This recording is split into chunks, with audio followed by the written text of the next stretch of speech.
Good morning, नमस्ते। अभियान channel पर आपका स्वागत है। आज हम जानेंगे राजस्थान की प्रमुख क्रांतिकारी महिलाओं के बारे में।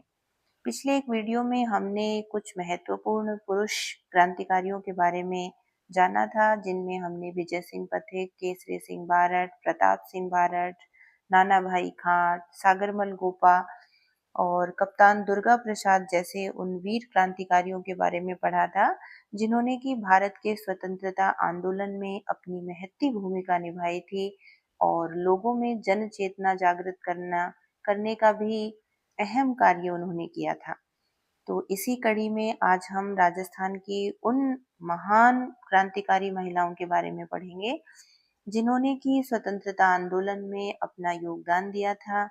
विशेष रूप से महिलाओं को स्वतंत्रता आंदोलन से जोड़ने में, महिलाओं में चेतना जागृत करने में उन्होंने अपना बहुत ही इम्पोर्टेंट रोल प्ले किया था। ऐसी कुछ महिला क्रांतिकारियों के बारे में आज हम जानेंगे। सबसे पहले हम जानते हैं जानकी देवी बजाज के बारे में।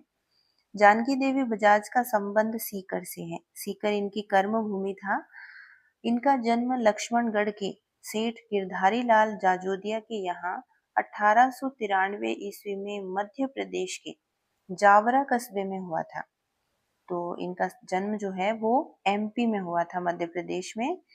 फिर इनकी शादी 1902 में जमनालाल बजाज के साथ होती है और इनका ससुराल वर्धा था, वहां रहते हैं ये।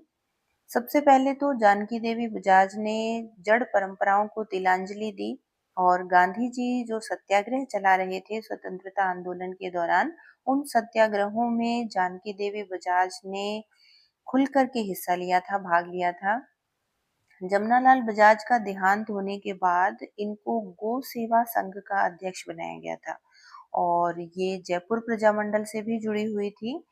आपको बता दें कि 1944 में जो जयपुर प्रजामंडल का अधिवेशन हुआ, उसकी अध्यक्ष जानकी देवी बजाज ही थी। तो ये आप विशेष रूप से ध्यान रखें कि जयपुर प्रजामंडल में जो 1944 में जयपुर प्रजामंडल का अधिवेशन हुआ था, तो उसकी अध्यक्षा जानकी देवी बजाज रही हैं। अगली क्रांतिकारी महिला के बारे में हम जानेंगे अंजना देवी चौधरी के बारे में। इनका संबंध भी सीकर से है।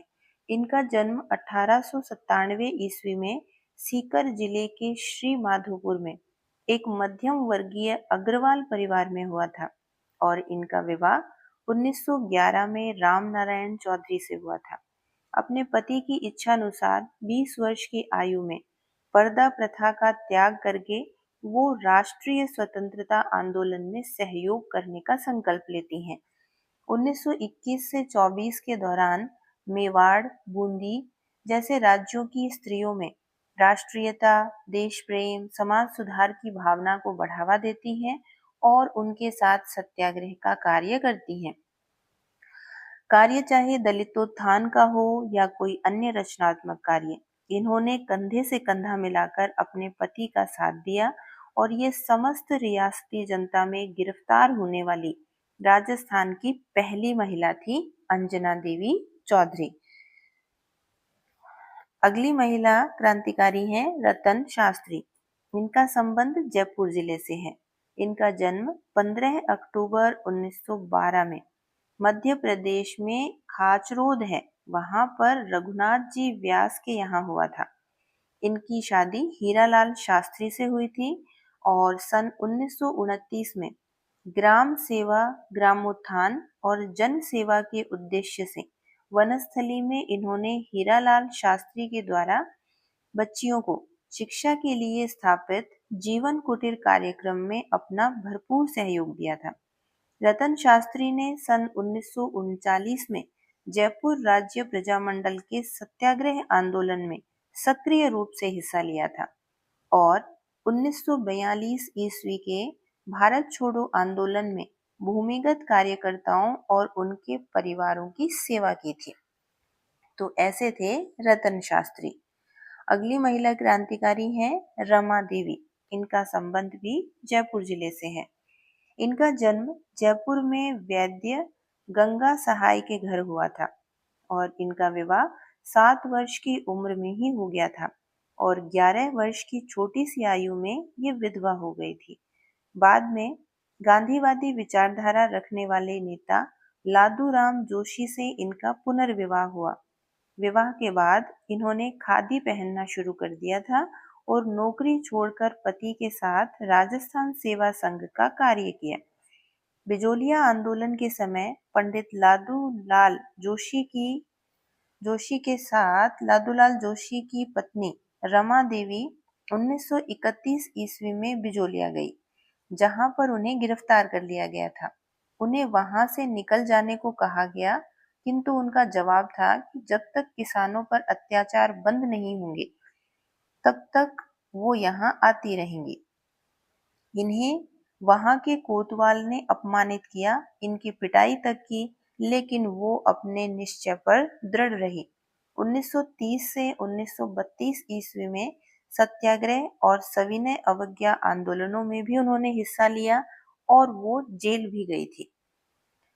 अगले कालीबाई, जिनका संबंध डूंगरपुर जिले से है, इनके बारे में हालांकि हम थोड़ा बहुत जानते भी हैं। जो अपने राजस्थान में बुक्स चलती हैं उसमें पाठ्यक्रम में भी कालीबाई के बारे में लेसन है, जिसमें हम पढ़ चुके हैं स्कूल टाइम में। तो आज इनके बारे में थोड़ा सा और जान लेते हैं। डूंगरपुर जिले के गांव रास्तापाल की निवासी भील कन्या कालीबाई रास्तापाल की पाठशाला में पढ़ती थी। जून 1947 में डूंगरपुर महारावल के फरमान के बावजूद जब रास्तापाल की पाठशाला बंद नहीं की गई, तो पुलिस सुपरिटेंडेंट और मजिस्ट्रेट दल बल के साथ में पाठशाला बंद कराने पहुंच गए। जब पुलिस ने पाठशाला बंद कर इसकी चाबी उनके सुपुर्द करने का आदेश दिया, तो प्रजामंडल के कार्यकर्ता नाना भाई खाट ने ऐसा करने से मना कर दिया। इस पर सिपाहियों ने नाना भाई खाट की पिटाई कर अध्यापक सेंगा भाई को ट्रक से बांधकर घसीटना शुरू कर दिया। 13 वर्षीय वीर भील बालिका कालीबाई, जो कि उस समय अपने खेत में घास काट कर लौट रही थी, जब उसने अपने गुरु सेंगा भाई को ट्रक के पीछे घसीटते हुए देखा, तो वो भीड़ को चीरती हुई ट्रक के पीछे दौड़ पड़ती है और चिल्लाने लगती है कि आप मेरे गुरुजी को कहाँ लेकर जा रहे हो। ट्रक को रुकते देखकर उसने सिपाहियों की चेतावनी की परवाह किए बिना अपनी दराती से सेंगा भाई के कमर से बंधी रस्सी को काट दिया। तभी पुलिस की गोलियों ने कालीबाई को छलनी कर दिया। ये घटना है 18 जून 1947 की। अंत में अपने गुरु को बचाने के प्रयास में कालीबाई ने 20 जून 1947 को दम तोड़ दिया। गोली लगने से उनकी मृत्यु हो जाती है और रास्तापाल में इसकी स्मृति में एक स्मारक भी बना हुआ है। ऐसी थी वीर बाला कालीबाई, जिनके इस कार्य के लिए उनको हमेशा याद किया जाता रहेगा। अगली महिला क्रांतिकारी है किशोरी देवी। इनका संबंध झुंझुनू जिले से है। सरदार हरलाल सिंह की पत्नी, सरदार हरलाल सिंह जो शेखावाटी का किसान आंदोलन था उसमें एक अहम नेता थे। इनकी पत्नी थी किशोरी देवी और वो अपने पति के साथ मिलकर शेखावाटी क्षेत्र में जागीर प्रथा के विरोध में राष्ट्रीय आंदोलन में हिस्सा लेती हैं।